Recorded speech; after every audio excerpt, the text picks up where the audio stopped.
This is the Lone Crater YouTube. We hope this video helps. You start now.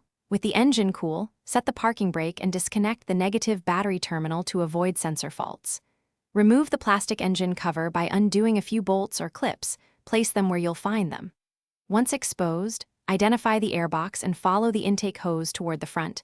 You'll see a mass airflow sensor and clamps. Loosen the hose clamp and unclip the airbox latches so you can open it. This gives you direct access to the filter.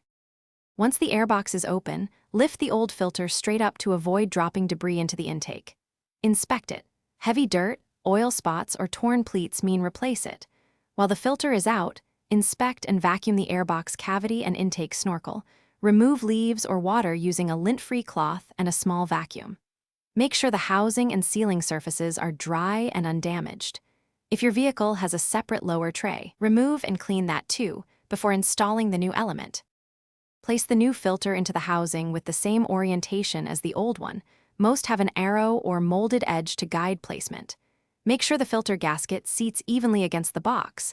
Then close the lid and fasten clips and hose clamps firmly but not over-tightened.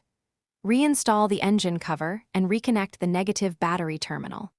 Start the engine and listen for suction or whistling. If present, shut down and recheck seals and the mass airflow.